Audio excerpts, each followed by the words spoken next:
Loss aversion is the tendency of individuals to prefer avoiding losses over acquiring equivalent gains.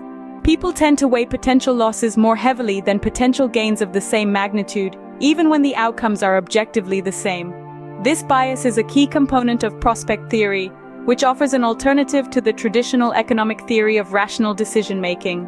Loss aversion reflects the asymmetry between the psychological impact of losses and gains, suggesting that the pain of losing is psychologically more intense than the pleasure of gaining.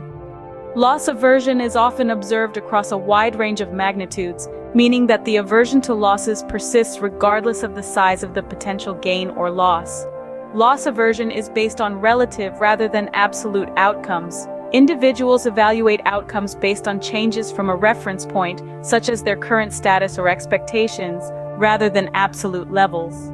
Loss aversion is a central tenet of prospect theory, where individuals evaluate potential outcomes in terms of gains and losses relative to a reference point, such as their current wealth or a neutral baseline.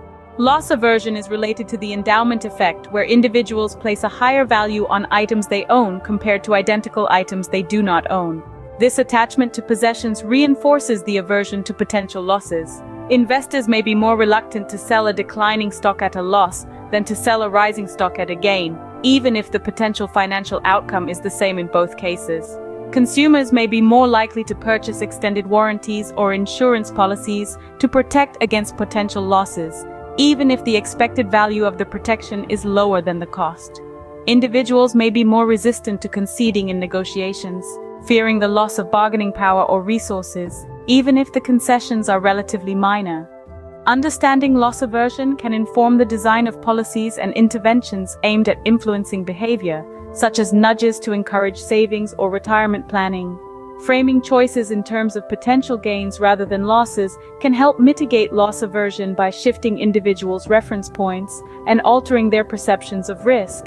Implementing decision-making frameworks that explicitly account for loss aversion, such as prospect theory-based models, can help individuals make more rational and informed choices. Cultural variation. The degree of loss aversion may vary across cultures depending on factors such as social norms, economic conditions, and historical experiences. While loss aversion is a common cognitive bias, individuals may vary in the extent to which they exhibit this bias based on factors such as personality traits, experience, and situational context.